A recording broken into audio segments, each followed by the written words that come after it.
Watukufu Tsimouezine, madame, monsieur, bonsoir, il est 19h, bienvenue dans cette nouvelle édition du journal. Aujourd'hui, dans l'actualité, le conflit qui oppose le délégataire MCG et la Smart, manutentionnaire historique au port de Longoni depuis de longs mois, après de nombreux rebondissements et d'interminables grèves qui ont paralysé le poumon économique de l'île pendant des semaines. Aujourd'hui, il apparaît que la société MCG se retrouve isolée, beaucoup d'acteurs économiques lui tournent le dos.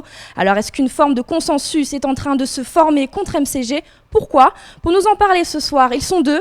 L'un est chargé des institutions auprès d'MCG, l'autre est le patron des patrons de Mayotte. Mais avant de débuter cette édition spéciale du journal, je vous propose de regarder les titres de ce vendredi 14 octobre. Le MEDEF, l'Union maritime de Mayotte et les femmes leaders ont rendu public hier un communiqué. Ils pointent du doigt le délégataire MCG et vont jusqu'à réclamer une dissolution de la DSP au port de Longoni. Mais pourquoi 3 ans après l'attribution de la délégation de service public, les choses vont si mal au port de Longoni ? Nos invités tenteront d'y répondre au cours de ce journal. Depuis 2015, les 17 communes du territoire ont signé leur contrat de ville. Ceux-ci permettent de soutenir financièrement des projets et des actions.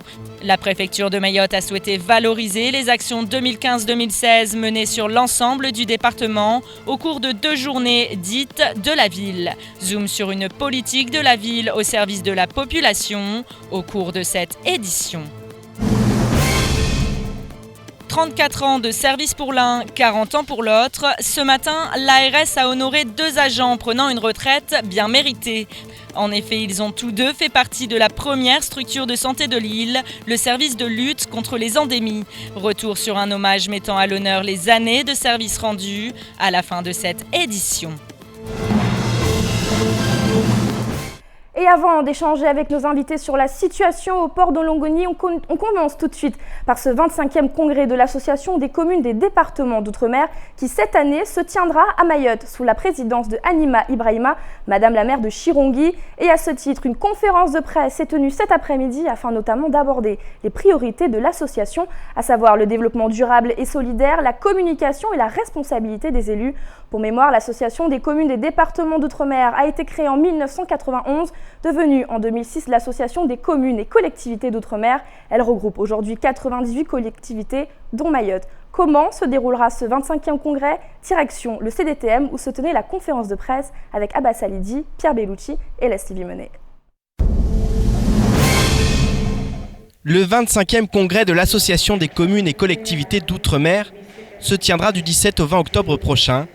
La présidence de la CCDOM est tournante et pour la 2e fois de son histoire, Mayotte accueille la manifestation.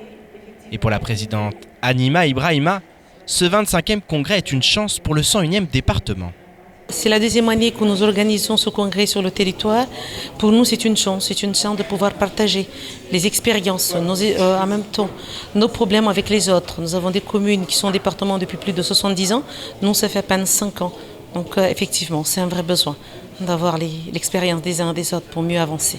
En effet, Mayotte a beaucoup à apprendre des autres territoires outre-mer et le développement du 101e département passe aussi par ses échanges avec les autres ultramarins. Mayotte est nouvellement département français. Le congrès, c'est depuis 2001 qui ne s'était pas tenu à Mayotte. Donc nous sommes aujourd'hui en 2016. Je pense que c'était vraiment un retour essentiel parce que Mayotte a aussi besoin de l'expérience des autres départements pour progresser dans sa départementalisation. Le congrès est un lieu d'échange et de réflexion qui permet notamment aux acteurs d'enrichir la revue de presse journalière de l'association. Et les thèmes abordés sont aussi importants que nombreux. Là, cette année, nous aurons les problématiques des finances de nos collectivités, les intercommunalités, le développement durable, l'égalité réelle et j'en passe. Donc ce sont tous des problèmes qui concernent Mayotte, effectivement, mais les autres départements aussi. Récemment, l'association a signé une convention pluriannuelle avec le ministère des Outre-mer afin que la voix des communes prenne toute sa place dans la vie politique du pays. Ça ne va jamais aussi vite qu'on le souhaite, mais avec le recul, on se rend compte qu'effectivement, toutes les motions que nous prenons, enfin pas toutes, mais une grande partie des motions que nous prenons au niveau de nos congrès sont prises en compte lors de projets de loi ou même lors des campagnes, par exemple pour les présidentielles. Notre gouvernement n'est pas non plus sourd à nos demandes. Dès lundi, une délégation composée de 150 à 200 élus et techniciens venus des Outre-mer françaises sera à Mayotte. Et le programme s'annonce aussi chargé que constructif. Et aujourd'hui et demain, pour la première fois, la préfecture de Mayotte, en partenariat avec les communes, le conseil départemental, les services déconcentrés de l'État et les organismes associés a souhaité mettre en place des journées de la ville dédiées à la valorisation des actions 2015 et 2016 menées sur l'ensemble du département avec le soutien de la politique de la ville. Le grand public peut donc découvrir les projets portés par le tissu associatif, les collectivités, les services de l'État et les acteurs locaux. Zoom sur ces 2 jours dédiés à la découverte des projets qui font avancer Mayotte dans ce reportage signé Adèle Laurent. 240 actions soutenues en 2015, plus de 300 prévues pour l'année 2016-2017. La politique de la ville fonctionne. Elle impulse, coordonne et finance toutes les initiatives innovantes en la matière, au plus proche des citoyens. Agir, c'est important pour effectivement résoudre les problèmes, améliorer les conditions de vie des populations et tenir compte de leurs préoccupations dans le cadre des conseils citoyens, dans le cadre des comités de jeunes et plus généralement dans le cadre des comités stratégiques politiques de la ville et des CLSPD pour la prévention notamment de la délinquance. Ce que je veux simplement dire, c'est que la population a légitimement le droit de demander des comptes aux responsables politiques et administratifs et que des décisions ne doivent pas être réalisées sans elle et que nous ne travaillons pas pour la population, nous devons travailler avec les habitants et les citoyens. Et la préfecture de Mayotte travaille également en étroite collaboration avec le conseil départemental, cofinanceur du budget 2017 du dispositif. En co-signant avec l'État les contrats de ville, les 17 contrats de ville du département, nous l'avons fait et on a voulu, au-delà de l'intention, au-delà des mots, joindre le geste à la parole. Le conseil départemental est très présent, en tout cas aux côtés de l'État et surtout aux côtés des communes, aux côtés des acteurs principaux qui portent ces questions-là pour que, on résolve les problèmes qui frappent notre territoire.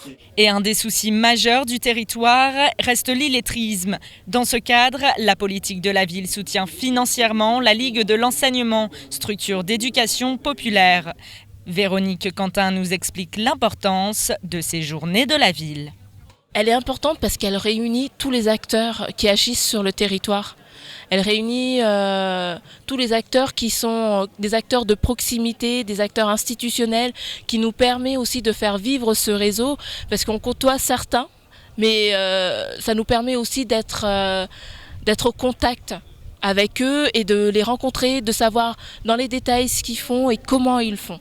Créer une démarche participative pour apporter, chacun à son échelle, des débuts de réponse aux besoins de la population. Ces journées de la ville permettent également de valoriser le travail effectué par les acteurs du secteur, comme celui du groupement de vulgarisation agricole d'Aqua. Accompagnée par la politique de la ville, cette association a pour but de maintenir et de développer l'agriculture en aidant à la professionnalisation des agriculteurs et en organisant un marché paysan tous les 2e dimanches du mois à Aqua. Abdou Antoumani nous explique les bienfaits qu'apporte cette association à la population. Ça apporte de l'animation dans la commune. Ça permet aux jeunes de venir découvrir des potentiels qui peuvent que le marché essaye de faire développer. Ça permet à la population d'avoir un espace d'échange, de convivialité. Et tout bonnement, toutes les générations se retrouvent autour du marché. Du coup, c'est quand même une plateforme où les gens se rencontrent en fait. En effet, la politique de la ville soutient des projets qui permettent de renforcer la cohésion sociale par le biais d'actions concrètes réalisées au cœur des communes et auprès des citoyens mahorais. Ainsi, des conseils citoyens ont été mis en place sur tout le territoire après la signature des contrats de ville, comme à Chirungi. Comme la population vit tous les jours dans le quartier, la population est mieux placée pour connaître les besoins. Donc le conseil citoyen travaille en partenariat avec la mairie dans le cadre des politiques de la ville. On peut parler ici d'un dynamisme citoyen. Dans la politique de la ville, les habitants doivent aussi présents, participer directement, activement, être dynamiques dans l'avenir de Mayotte et des villages prioritaires, les quartiers. La politique de la ville permet donc de mettre en place des outils efficaces au service de la population autour de 3 piliers fondamentaux, la cohésion sociale, le renouvellement urbain et le développement économique. Pour découvrir des projets qui font avancer Mayotte, rendez-vous demain matin au centre universitaire de Dembéni. Des viols en réunion et à répétition dans le quartier des Hauts-Vallons ont conduit à 5 interpellations. Le Parti des Républicains de Mayotte condamne certaines décisions de la gauche socialiste. Un communiqué envoyé à la presse par la ministre des Outre-mer et qui fait plaisir. Ces sujets font également partie de l'actualité de ce vendredi 14 octobre. Tout de suite, l'actualité en bref. Il y a une dizaine de jours dans la commune de Bouéni, un individu alcoolisé s'est introduit dans une habitation pour commettre un cambriolage. Il a été immédiatement stoppé par la propriétaire des lieux qui se trouvait sur sa terrasse. Malgré ses 83 ans, elle a tenté de chasser l'intrus qui n'a alors pas hésité à la frapper avant d'abuser d'elle et de s'en aller. En début de semaine, l'individu a été interpellé et écroué au centre pénitentiaire de Magicavo. Mercredi à Passamenti, cette fois, un homme a violé une jeune femme qui s'est débattue et est parvenu à alerter les membres de sa famille. Ces derniers sont intervenus et ont passé à tabac l'agresseur avant d'appeler les forces de l'ordre. Les viols se multiplient à Mayotte, même si hier 5 individus ont été interpellés suite aux différents viols qui ont eu lieu au Haut-Vallon ces derniers mois. S'ils devraient finir leur course à Magicavo, ces terribles violences apparaissent de plus en plus nombreuses sur le territoire. Après cette sordide loi Taubira sur le mariage gay qui a tant divisé notre pays des mois durant, après cette sordide loi de la même hauteur sur l'impunité des délinquants, après cette sordide loi sur les rythmes scolaires portée par la ministre de l'Éducation nationale, revoilà François Hollande et son gouvernement avec la complicité des parlementaires socialistes de Mayotte qui légalisent, pire, organisent la prise de drogue en ouvrant dès ce vendredi une salle de shoot à Paris. Il faut droguer les drogués, voilà la solution des socialistes pour lutter contre la drogue. Voici la teneur du communiqué envoyé par le parti Les Républicains à Mayotte hier. À quelques mois des élections présidentielles, les différents partis en course vont s'affronter sur leur vision de la France de demain. Et une chose est sûre, elle est clairement différente, et il faut donc s'attendre à la multiplication de ce type de diatribe dans les prochaines semaines. La 4G arrive à Mayotte le 1er décembre prochain. À cette occasion, la ministre des Outre-mer a réagi par voie de communiqué, se félicitant de cette avancée qui faisait partie des priorités du gouvernement. Ce dernier a en effet initié le 2 février 2016 avec l'autorité de régulation des communications électroniques et des postes la procédure d'appel à candidature préalable à l'attribution de ces fréquences en Guadeloupe, Guyane, Martinique, Réunion, Mayotte, Saint-Martin et Saint-Barthélemy. Par ailleurs, l'attribution de ces nouvelles fréquences va donner lieu à l'entrée de nouveaux opérateurs mobiles outre-mer. Ces nouveaux acteurs doivent stimuler la concurrence au bénéfice des consommateurs ultramarins et du développement de services innovants. Pour Erika Bareitz, le très haut débit mobile répond à une attente forte et légitime des territoires d'outre-mer pour renforcer leur attractivité. Et l'arrivée de nouveaux opérateurs rendra ces services essentiels, plus abordables pour les ultramarins. Et à noter que dans l'affaire des viols en Réunion dans le quartier des Hauts-Vallons, le procureur a demandé que 4 individus sur 5 passent par la case prison dès ce soir, affaire à suivre bien évidemment.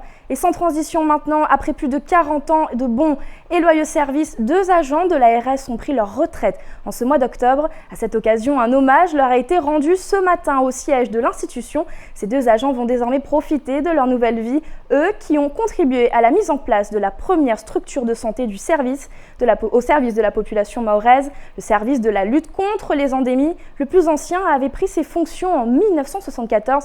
Assoumani Darwesh et Pierre Bellucci les ont rencontrés ce matin. Reportage. 34 et 40 ans de bons et loyaux services. Cela méritait bien un hommage collectif pour ces 2 agents de la lutte antivectorielle. Ils vont désormais partir à la retraite, mais se souviennent encore de toutes ces années de dur labeur.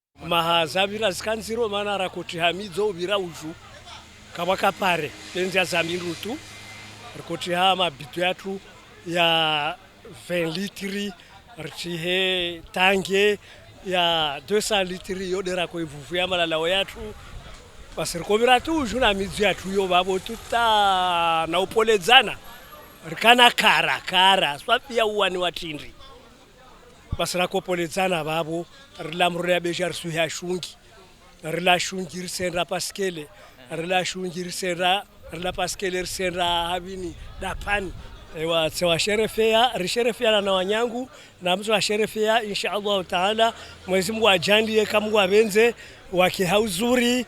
En effet, Mayotte a beaucoup évolué depuis 1976 et pour la directrice de l'agence régionale de santé à Mayotte, il convenait d'honorer ceux qui ont permis à l'île de se développer. Oui, c'est un moment très, très important, c'est un moment de convivialité qui permet de remercier des agents qui ont donné 35 ou 40 ans à la lutte antivectorielle, actions de prévention qui sont importantes à Mayotte. Donc oui, c'est important. Et puis c'est important pour la cohésion du groupe, la cohésion des équipes. Un moment convivial qui a permis à tous les agents de se retrouver et de dire au revoir à leurs collègues et amis. Aujourd'hui, on est les équipes, tous les collègues, là, ils sont très contents que leurs collègues soient partent à la retraite. En même temps, on est un peu triste parce que ce sont quand même des collègues qui ont travaillé pendant des années avec eux. Et mais ils sont vraiment très contents que leurs collègues se reposent enfin. Et de toute façon, ils sont sûrs qu'ils vont toujours continuer aussi de passer le message là où ils seront dans leur village et ailleurs. Place maintenant au repos pour ces deux agents. Et le moins que l'on puisse dire, c'est que ce matin, leur joie était communicative.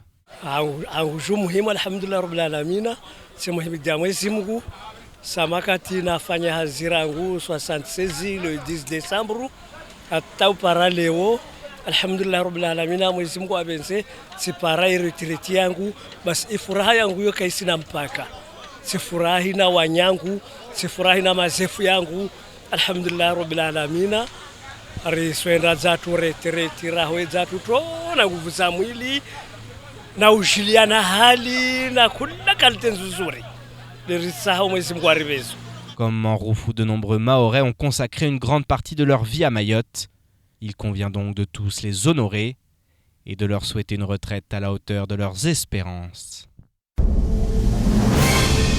Et je vous le disais en titre, ce soir nous accueillons avec Pierre Bellouti, Thierry Galarme, président du MEDEF, et Jacques Martial Henry, chargé de mission pour MCG. Bonsoir messieurs, bonsoir Thierry. Bonsoir à toutes et à tous. Bonsoir Jacques. Bonsoir à vous tous et à toute la population de Mayotte qui nous écoute ce soir. Bonsoir Pierre Bellouti. Bonsoir Isabelle et bonsoir aux invités. Alors nous allons revenir sur la situation au port de Longoni, sur ce communiqué envoyé de concert par le MEDEF, l'Union maritime de Mayotte et les femmes leaders. Alors à travers ce communiqué, les trois parties pointent du doigt le délégataire MCG. Ils réclament entre autres la fin de la DSP et un grand port maritime. Ma première question s'adresse à nos deux invités. Pourquoi, Jacques Martial, le port va si mal aujourd'hui? On a l'impression qu'il y a un consensus contre MCG. Le port ne va pas si mal. Il est parti à M. Thierry Galarme de répondre si le port va si mal.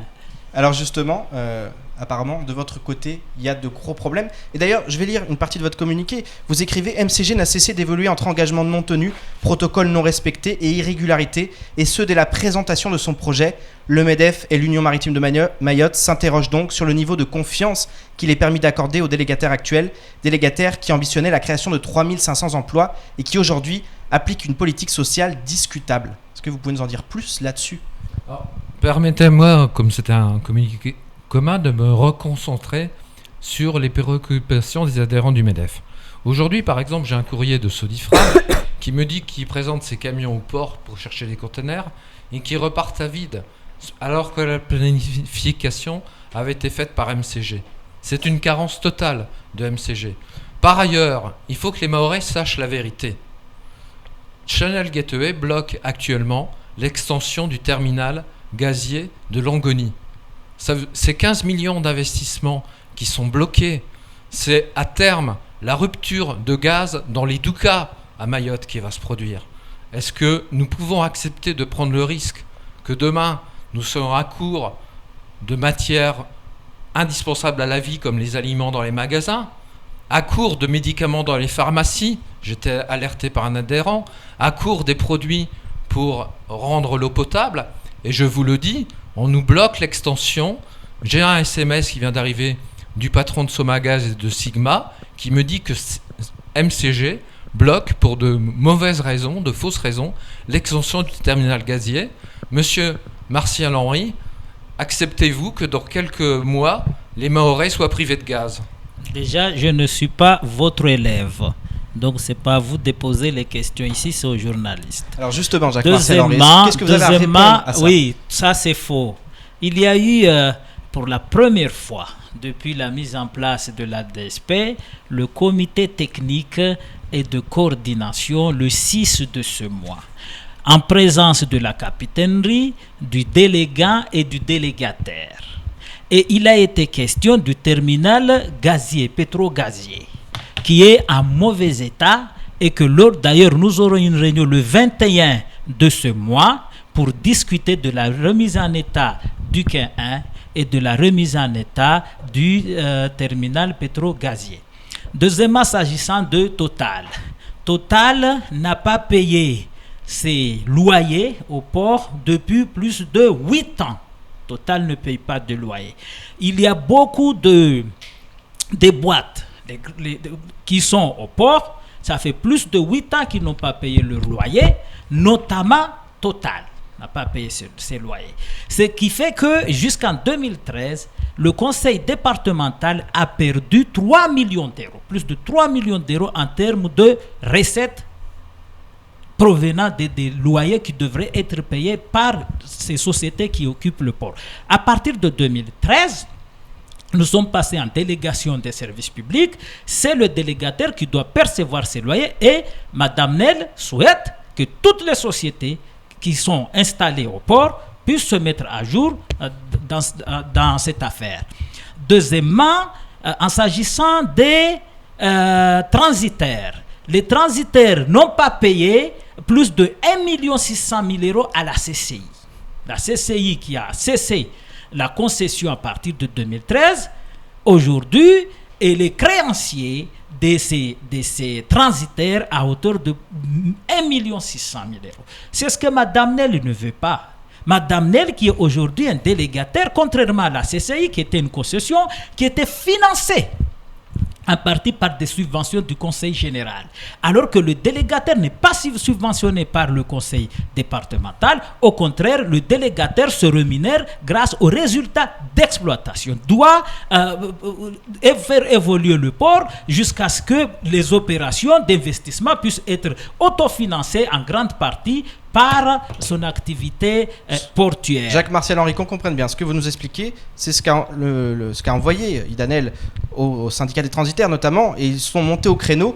Il faudra payer comptant à partir de maintenant. C'est ce que réclame MCG. Les transitaires doivent à la CCI de plus de 1 600 000 euros depuis 2013. La CCI percevait la subvention du conseil départemental. MCG ne reçoit pas la subvention du conseil départemental. Elle doit avoir au comptant des paiements. Ce qui fait que aujourd'hui, Mme Nel souhaite que les gens puissent être à jour de leur paiement. En ce qui concerne ce communiqué de presse, je me demande ici, M. Thierry Galarme a agi en quelle qualité? Est-ce qu'il y a eu une assemblée générale de MEDEF qui vous a autorisé avec l'association UMM pour signer un communiqué de presse pour parler des choses aussi graves? Thierry Galarme, justement, on va se recentrer sur ce communiqué. Vous réclamez, vous, l'Union maritime et les femmes leaders, un grand port maritime au même titre que dans les autres départements d'outre-mer. Pourquoi? Qu'est-ce que ça peut changer réellement? Alors tout d'abord, une précision. Mon adhérent vient de me confirmer que les sommes qui ne sont pas payées, par exemple, par Somagaz, Sigma, à MCG, le sont parce que les factures n'ont pas été émises. Mon adhérent me dit qu'il n'arrête pas de vous réclamer les factures et que vous ne les envoyez pas. C'est véritablement une situation de blocage que vous générez. Et je n'ai pas de compte à vous rendre sur le fonctionnement du MEDEF. Simplement, il y a eu les instances politiques du MEDEF Mayotte se sont réunies et je parle ce soir avec leur accord. Soyez rassurés. Justement, concernant le grand port maritime. Le grand port maritime, je vais répondre. On allait vous poser aussi la question sur ce grand port maritime. Le grand port maritime, c'est la loi de 2008 qui parle de grand port maritime et la loi de 2011 qui a fait une extension sur l'outre-mer.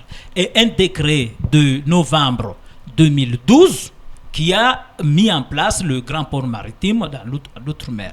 Pour qu'il y ait un grand port maritime, la loi fixe des conditions. C'est pourquoi, d'ailleurs, le législateur a écarté Mayotte de l'application des grands ports maritimes en mettant en place un établissement public. Parce qu'un grand port maritime, c'est un établissement public qui est géré par un conseil de surveillance. Pour qu'aujourd'hui, il y ait un grand port maritime, nous devons laisser le délégataire investir pour que demain, d'ici 15 ans, on ait toutes les conditions pour que Mayotte devienne un grand port maritime et bénéficier du même fonctionnement que dans les autres départements d'outre-mer. Aujourd'hui, nous sommes en France, nous ne sommes pas dans une république bananière. Et il ne faut pas non plus nous prendre pour des macaques ou des gens qui ne comprennent rien. En France, la loi ne peut pas rétroagir. Un texte réglementaire ou législatif ne peut pas rétroagir sur des éléments contractuels. Aujourd'hui, il y a un contrat. Et en aucun moment, une loi quelconque ne peut rétroagir sur un contrat ou mettre fin à un contrat. La délégation des services publics, c'est un contrat, la convention qui a été signée entre le conseil départemental et le délégataire qui obéit à des règles. Donc aujourd'hui, on vient nous dire que oui, il faut que Mayotte soit un grand port maritime et il faut dégager le délégataire. Mais là, en réalité, c'est le conseil départemental à qui on a donné un grand coup de couteau derrière. Parce que de toutes les façons, le contrat ne peut pas être remis en cause, mais c'est le délégataire, le délégant, c'est-à-dire le conseil départemental, qui va à un moment perdre les redevances que MCG, le délégataire, paye, et c'est le conseil départemental qui sera, si l'État décide de récupérer le port, c'est le conseil départemental qui sera écarté. Thierry Galam, une réaction par rapport au grand port maritime, rapidement? Alors effectivement, le grand port maritime, nous l'appelons de nos voeux. C'est Mayotte rentre dans le droit commun, dans tous les domaines. Dans tous les DOM, il y a un grand port maritime. Il faut qu'il y en ait un à Mayotte, quelles que soient les conséquences. Le législateur a tous les pouvoirs. Nous sommes effectivement en République française. Et monsieur, vous avez raison, c'est le législateur qui fait la loi, c'est le gouvernement qui fait les propositions de loi. C'est en aucun cas une entreprise qui doit faire la loi dans un pays. Alors, justement, Thierry Galam, une petite seconde, Jacques Martial, vous allez y revenir. Oui. Mais justement, sur ce grand port maritime, ça implique quelque chose. Vous soutenez aujourd'hui, le MEDEF, l'Union maritime de Mayotte et également les Femmes Leaders, soutiennent le maintien de la SMART au port de Longoni en tant que manutentionnaire historique et exclusif. Avec un grand port maritime, on ne sera plus dans cette configuration. Ça, vous en avez conscience? Ça veut dire qu'on risque d'avoir un chamboulement à ce niveau-là, qu'aujourd'hui vous refusez. Il y a une contradiction quelque part dans Thierry Galam dans Non, il n'y a pas de contradiction. Comme l'a dit mon co-débatteur, s'il y a une réforme, elle concernera un avenir qui n'est pas forcément proche. Mais aujourd'hui, on constate que comme MCG ne remplit pas toutes ses missions qui sont le minimum qu'on attend d'elle, autant laisser à la SMART la manutention qu'elle fait très bien. C'est une société historique de Mayotte. Je crois que appartenant à la famille Henry, qui sont vos cousins, monsieur. Donc, ils font très bien leur travail. Que MCG se concentre sur la gestion du port, que la SMART fasse à la manutention, et comme on dit chez moi, les moutons seront bien gardés. Justement, nous parlons de manutention. Jacques Martial Henry, on reproche à MCG de vouloir convoiter la manutention au port. Est-ce vrai ou faux? Voilà, je répondrai à votre question, mais je m'étonne aujourd'hui que Martinez parle de grand port maritime. En 2013, quand il déposait il n'a pas engagé la CCI dans la procédure liée à la délégation des services publics, et quand il déposait son dossier, quand il répondait à la candidature, il ne savait pas qu'on était en droit commun à cette époque-là. En 2013, on était département. Pourquoi en 2013, il n'a pas demandé à ce qu'il y ait un grand port maritime? Il faudra lui poser la question à lui maintenant. Concernant la manutention, une délégation des services publics. Le Conseil général a mis en place une délégation des services publics. Et dans une délégation des services publics, contrairement à un marché public, parce qu'il y a un marché public, il y a concession, il y a affermage, il y a délégation des services publics. Et dans la délégation des services publics, vous ne pouvez pas allotir. Il ne peut pas y avoir deux services publics. C'est pourquoi toutes les activités portuaires sont incluses dans la délégation des services publics. Et puis deuxièmement, la convention qui a été signée le 23 décembre 2015, que la SMART a signée, cette convention prévoit clairement qu'à aucun moment la SMART ne peut prétendre à une exclusivité sur le port. Mais pourquoi Martinez a signé ça? Parce que Martinez gagne plus de 1 400 000 € de son chiffre d'affaires à la SMART.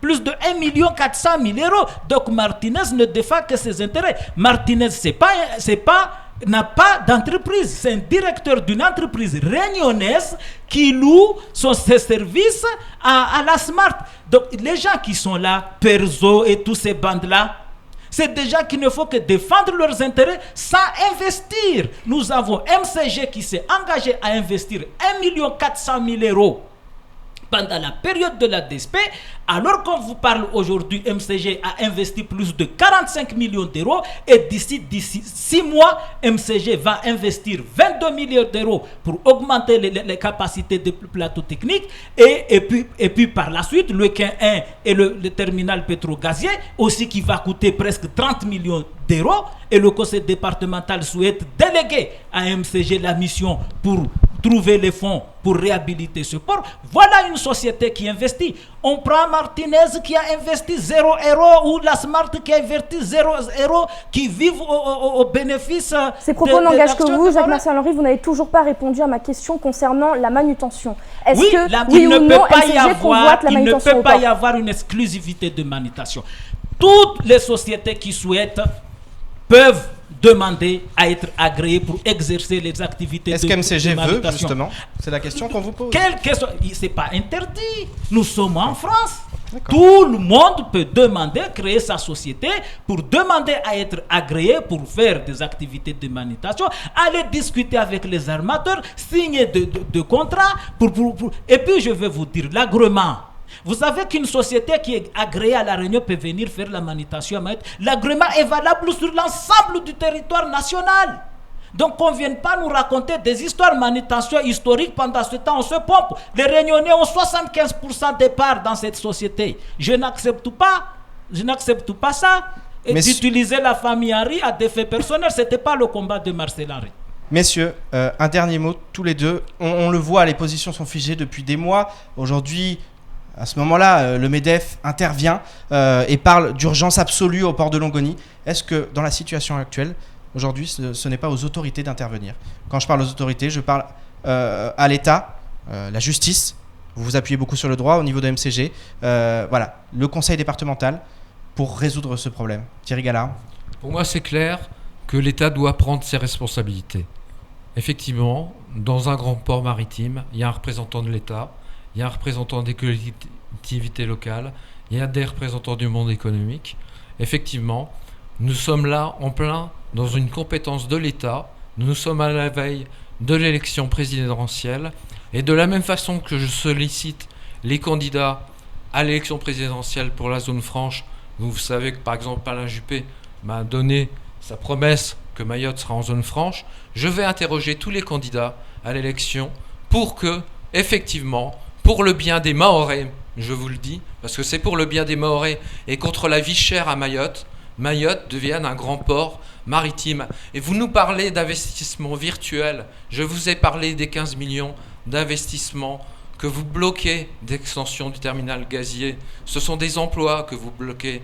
C'est un effet sur la vie chère que vous bloquez. Quand on me dit qu'à La Réunion, 1 heure de grue, c'est 275 € et qu'à MCG, c'est 3200 € 2 heures minimum.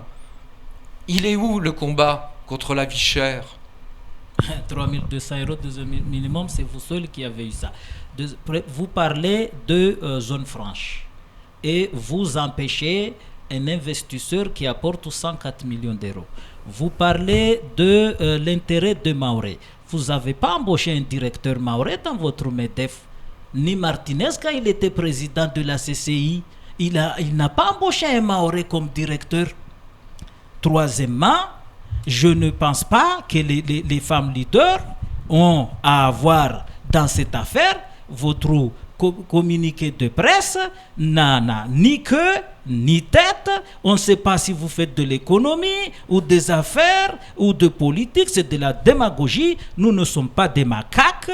Nous sommes des gens quand même qui avons fait des études. Nous comprenons bien la situation de ce pays. Et nous, le conseil départemental, garde un contrôle administratif, un contrôle financier et un contrôle technique. C'est le conseil départemental qui doit exercer son contrôle sur le délégataire. Et à chaque fois que le conseil départemental veut faire son travail comme il faut, il est empêché par ces éléments. Et pour ça, vous, les c'est pas autorités, normal. sur la question des autorités, l'intervention des autorités? L'autorité, c'est le délégant. C'est le délégant. Le délégant n'a pas un pouvoir de tutelle sur le délégataire. Il a un pouvoir de contrôle financier, de contrôle technique et de contrôle administratif. Aujourd'hui, le Conseil général a pris en main ses responsabilités et il souhaite débloquer cette situation. Et à chaque fois que le Conseil général veut débloquer la situation, les gens mettent en péril le bon fonctionnement des relations entre le délégataire et le délégant. Et puis après, aujourd'hui, on connaît très bien qui sont derrière les familles d'accueil, les femmes leaders. On connaît très bien qui sont derrière ces agents de la SMART qui vont dormir au conseil départemental. C'est ces patrons des patrons. En conclusion, Thierry Gallard. En conclusion, premièrement, le MEDEF a déjà eu un délégué général mahorais qui s'appelait Oussini Monduit. Oui, mais ce n'était pas vous qui étiez président, c'est Taïfer. Et vous n'avez pas nommé un Mahorais. Parce que j'ai choisi un jeune qui avait un master. Donc les Mahorais n'ont pas de master. Aucun n'a répondu à l'annonce. Oui, ça on a compris. Et beaucoup de Mahorais préfèrent travailler en métropole. Il n'y a pas un Mahorais qui a un BTS. Et je ne peux pas vous laisser mentir. Je ne peux pas vous laisser mentir. Venez visiter mes entreprises. Vous y croiserez de nombreux Mahorais. J'ai en ce moment un jeune qui finit des études. Les femmes de ménage, oui. Oui, j'ai dans mon entreprise un jeune qui finit un diplôme pour créer des sites internet web. C'est un diplôme très très rare. Je lui ai proposé de l'embaucher dans mon entreprise. Je serai à Paris le jour où il va présenter son mémoire de fin d'études et je lui ai promis de l'embaucher. Aujourd'hui, il existe un Mahorais qui co-dirige une agence de publicité que j'ai formée depuis le bac à ce métier. Vous êtes un menteur, je ne peux pas vous laisser mentir. Depuis 14 ans que je suis à Mayotte, je fais tout pour que les Mahorais accèdent aux meilleurs métiers et aux métiers de cadre supérieur. Ça, on a vu avec la direction de MEDEF. Merci beaucoup. Vous êtes un menteur, monsieur. Merci beaucoup Thierry Gallard, merci beaucoup Jacques-Martial Henry d'avoir accepté ce débat. Merci à vous Pierre Bellucci. C'est ainsi que s'achève cette édition. Un journal à retrouver en rediffusion à partir de 21h sur KTV. Restez connectés à l'info tout au long du week-end grâce à l'infocoésie.fr et notre page Facebook KTV Télévision Prudence. Selon Météo France, de fortes pluies sont prévues entre ce soir et demain toute la journée. Attention, ce sont les premières pluies de la saison. Les bulletins météo sont consultables gratuitement sur le site www.meteofrance.yt. Pour le reste de l'information, retrouvez Amina Ariti pour le JTM à 11h à 19h lundi. Quant à moi, je serai dès 6h du matin en compagnie de Samuel Bocher et Flo dans la matinale de Kwesi. Excellent week-end à tous. À lundi, Kwaheri.